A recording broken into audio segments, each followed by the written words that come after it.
Welcome. This is James Corbett of the Corbett Report with your Sunday update from the Center for Research on Globalization at globalresearch.ca on this third day of July 2011.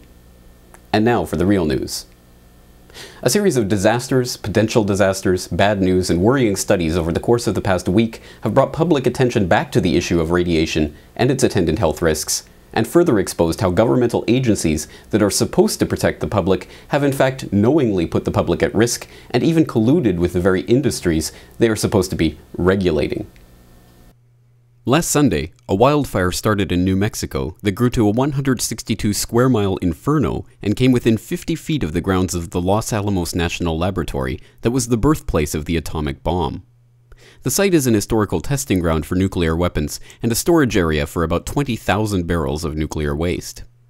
The disaster exposed the remarkable fact that this nuclear waste was stored not in a secure containment facility or even in a solid building, but in a fabric-type building that would be quickly consumed by the fires. In addition to the risk of the nuclear waste burning up in the fire and sending radioactive materials into the atmosphere, Joni Arends of the Concerned Citizens for Nuclear Safety has pointed out that the fire could stir up the nuclear-contaminated soil on lab property where nuclear experiments have long been conducted. In either event, harmful radiation could pass into the jet stream to be distributed across the United States and beyond. As a recent report from the Alliance for Nuclear Accountability documented, the site has been the disposal ground for some 18 million cubic feet of radioactive and chemical solid wastes since 1943, as well as 899,000 curies of so-called transuranic waste, including plutonium. Liquid wastes from the plant were discharged into the canyons, initially with little treatment whatsoever.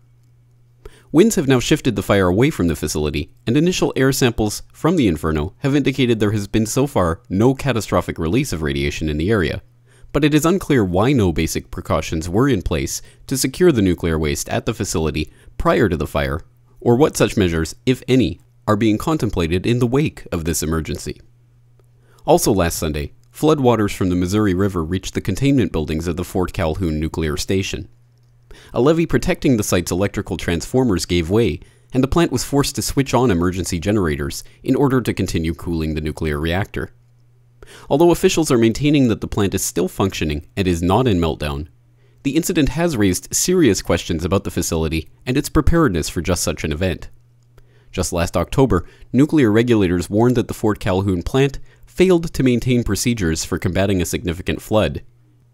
And newly released documents reveal workers were still scrambling to plug holes where floodwater could potentially get into the facility as late as last week.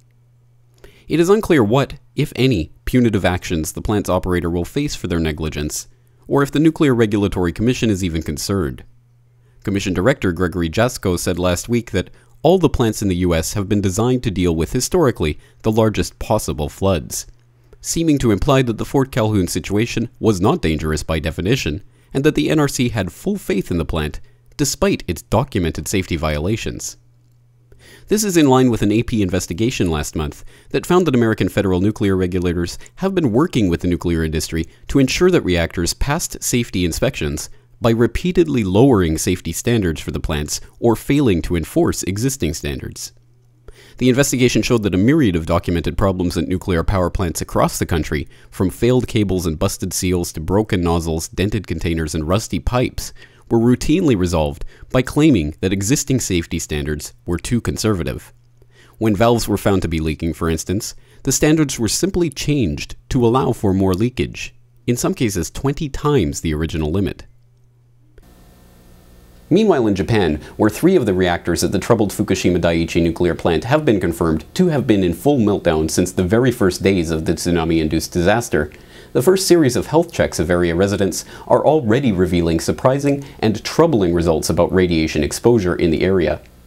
Tests of 15 Fukushima residents between the ages of 4 and 77 have revealed radioactive cesium and iodine in their urine. The researchers include doctors who have provided medical care to atomic bomb survivors. The group conducted analysis on the food and urine of 15 residents in Itate village in Kawamata town in Fukushima prefecture.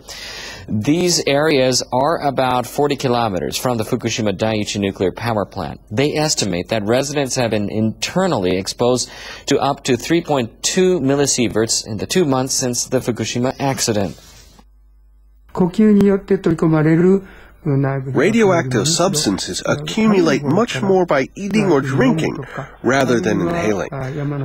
I advise people to refrain from eating vegetables grown in the area where high levels of radiation are detected.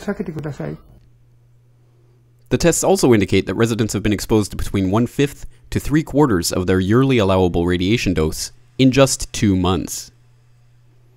Now, documents are beginning to surface confirming what many have been alleging since the start of this crisis, that governments the world over have been conspiring with the nuclear energy industry to downplay the significance and ramifications of the Fukushima disaster.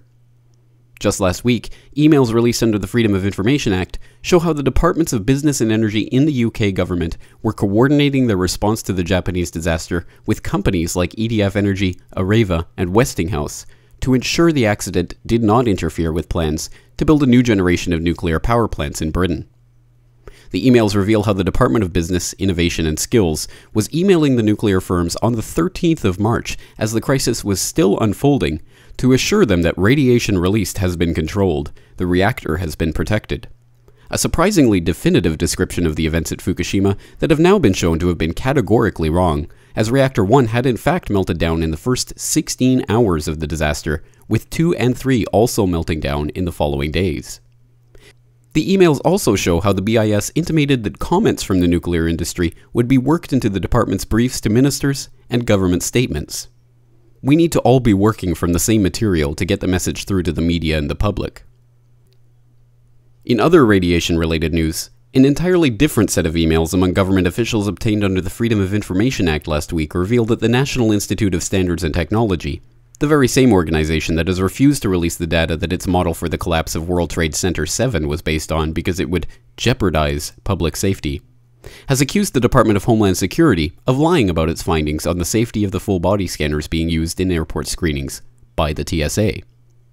The email reveals how NIST rebuked DHS head Janet Napolitano for claiming in a USA Today op-ed that AIT machines are safe, efficient, and protect passenger privacy. They have been independently evaluated by the Food and Drug Administration, the National Institute of Standards and Technology, and the Johns Hopkins University Applied Physics Laboratory, who have all affirmed their safety.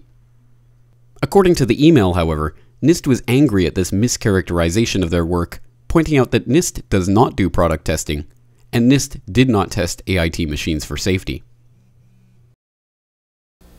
As it turns out, not only did Napolitano lie about NIST's certification of the scanner safety, but she also lied about the Johns Hopkins backing of her position.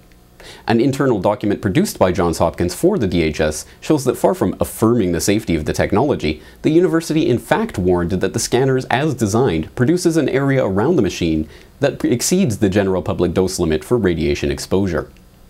Napolitano's op-ed was widely criticized at the time because Dr. Michael Love, the head of an X-ray lab at Johns Hopkins, warned just 2 days before the op-ed was published that, statistically, someone is going to get skin cancer from these X-rays. For more on this story and other breaking news and current events, please go to globalresearch.ca. For more research and analysis by James Corbett, please go to corbettreport.com.